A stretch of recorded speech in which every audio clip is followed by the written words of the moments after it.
एक आदमी ने गुप्त दान दिया, सो बोले हमारी ओर से गुप्त दान, नाम नहीं लिया जाता। बोले ना लो। थोड़ी देर में बोले कि घोषणा तो कर दो कि गुप्त दान दिया है किसी ने। तो बोले उसमें नाम नहीं लेना है। बोले नाम मत लो, ये कहो कि जिन्होंने गुप्त दान दिया वो इसी मंच पे बैठे हैं। तो उसने कह दिया कि इसी मंच पे बैठे हैं, तो भी भरोसा नहीं हुआ। आए, बोले ये कहो कि इसी मंच पे बाईं तरफ तीसरे नंबर पर बैठे हैं। लोगों ने कह दिया कि भैया इनका मान रहे। बोले दूसरे दिन चेक ले जाना। चेक लेने गए, दे दिया चेक भर के। गए बैंक में, बैंक वाले ने मना कर दिया, नहीं मिलेगा। कहा क्यों? बोले इस पे हस्ताक्षर तो कराओ। दस्तखत ही नहीं है, चेक दे दिया, हस्ताक्षर करने। तो लौट के गए कि साहब आपने हस्ताक्षर नहीं किया, अपना नाम नहीं लिखा। बोले ये सुना नहीं, गुप्त दान में नाम लिखा ही नहीं जाता। नाम लिया ही नहीं जाता। आप बोलो अच्छा गुप्त दान है, नाम ही नहीं। इसीलिए एक महात्मा कह रहे थे, जो दे दान उसको इंसान जान, जो दे दान उसको इंसान जान, और जो न दे दान उसे समझ नादान।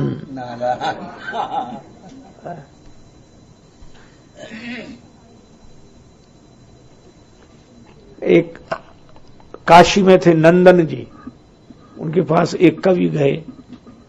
उन्होंने कवि को कुछ नहीं दिया, तो किसी ने कहा कुछ नहीं मिला।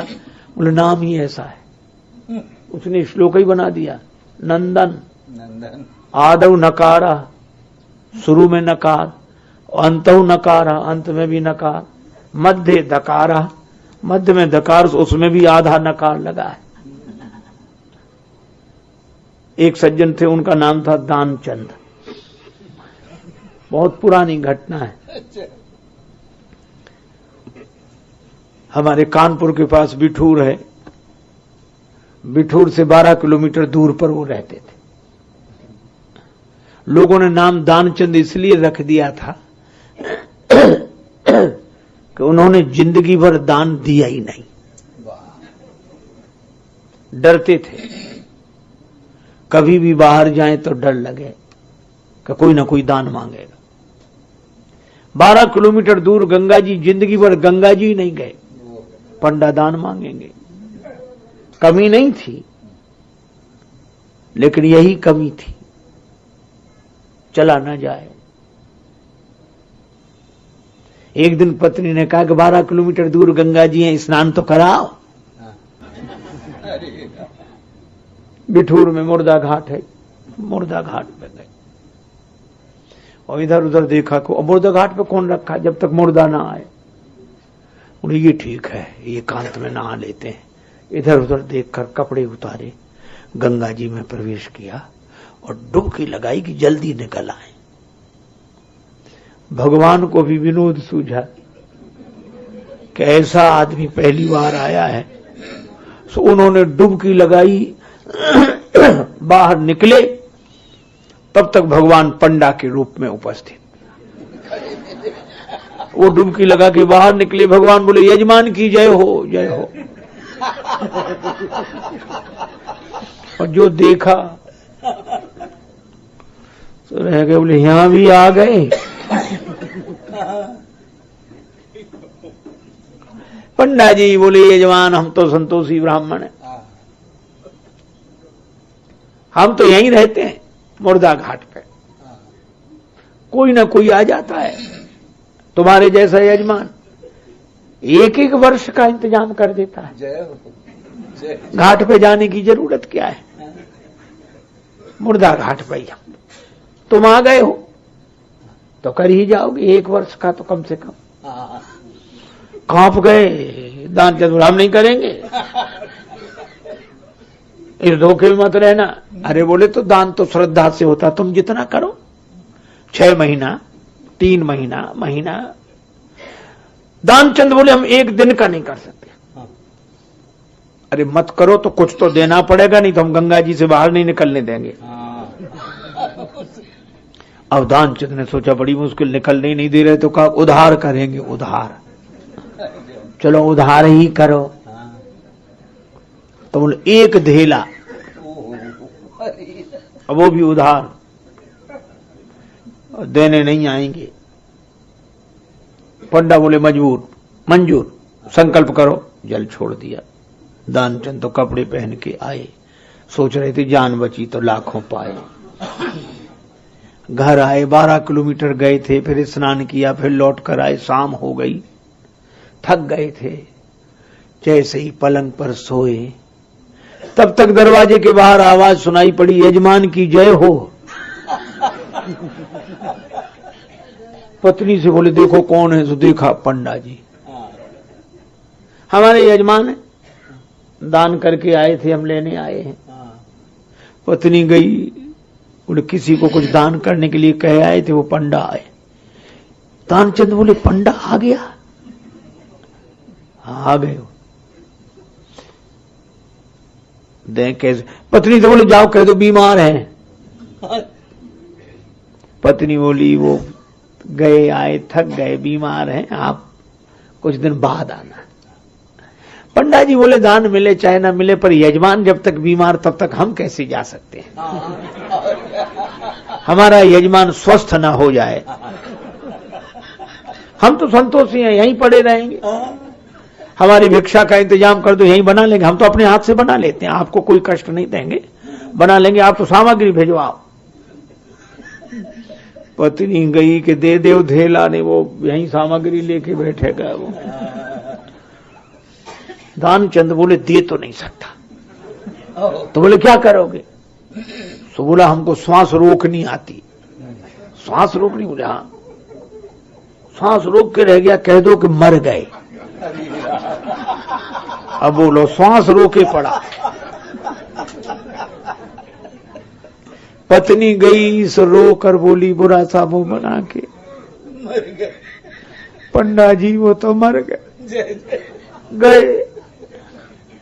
पंडा जी बोले अरे राम राम राम, यजमान चले गए? तो जब तक उनका अंतिम संस्कार ना हो जाए हम कैसे जा सकते हैं? रात्रि का समय है, तुम कहां कहां किसी किसी बुलाओगे? हम सूचना किए देते। और पंडा जी तो अमित रूप प्रगटे ते ही काला, अनेक रूपों में प्रकट हुए, पूरे गांव में कहा है कि दानचंद मर गए, दानचंद मर गए। थोड़ी देर में पूरा गांव इकट्ठा, और वो भी ऐसा विचित्र, दानचंद की सांस न छोड़ा, सांस रोके पड़ा। गांव वालों ने उसे उठाया, ठठरी पर धरा, उसकी पत्नी रोवे, अब सचमुच रोवे, और चिल्ला चिल्ला के कहे कि ये मरे नहीं हैं, ये मरे नहीं हैं। और लोग कहें ये तो तुम्हारा मोह है, जाने वाला तो गया। अब वो चिल्ला चिल्ला के कह के नहीं मरे, वो तो गए, और वो सांस न छोड़े, बांध ही लिया, ठठरी पे धर के चले। और भगवान पीछे पीछे, पंडा जी, और जब उसको अर्थी पे रख दिया, वहां आग लगने वाली थी, भगवान ने सोचा कि इससे तो हम ही हार गए भैया।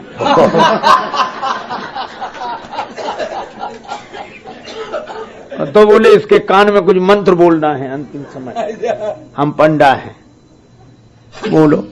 सो भगवान ने कान में कहा कि हम भगवान विष्णु हैं, तुमसे नाता जोड़कर आए हैं, आया हूं बैकुंठ से तुम हित नाता जोड़। और जो भगवान का नाम सुना, भगवान बोल रहे हैं, सो दानचंद ने अर्थी पर धीरे से आंखें खोल दी, और जो आंख खोली तो वही पंडा।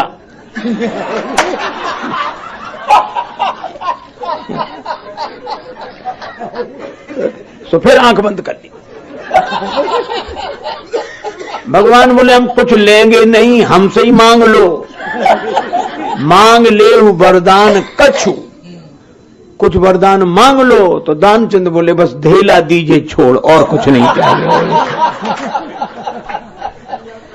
अब बोलो, जहां लोभ की ऐसी विचित्र दशा हो, वहां कैसे दान हो, कैसे परोपकार हो, कैसे परमार्थ हो।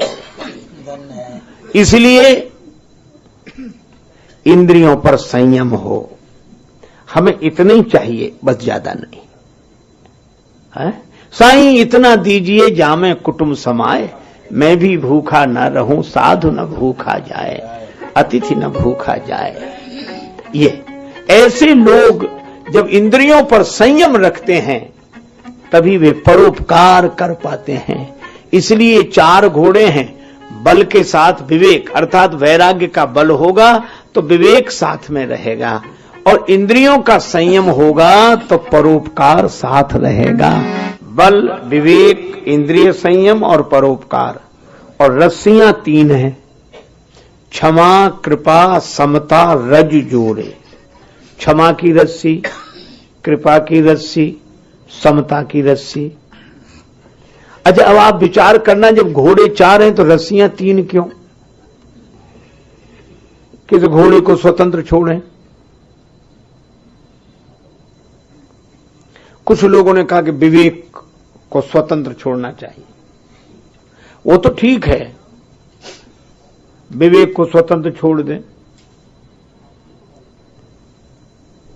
लेकिन परोपकार को स्वतंत्र छोड़ दें। अच्छा, अब मैं दूसरी बात आपसे कहूं, इनमें से किसी को भी स्वतंत्र नहीं छोड़ा जा सकता है, परोपकार को भी नहीं। एक भिखारी गया किसी के पास मांगने, उसने देखा, हाँ तुम बाबू मिले कुछ, बाबू ने देखा 2000 रुपए लो, बड़े घर ले जाओ। भिखारी ने 2000 ले तो लिए, हंसने लगा। ये हंस क्यों रहे हो? खुश होते तो बात, हंस क्यों रहे हो? बोले कोई बात नहीं। बोले नहीं, हंस क्यों रहे हो? तो बोला ऐसे हम भी देते थे पहले, ऐसे ही हम देते थे।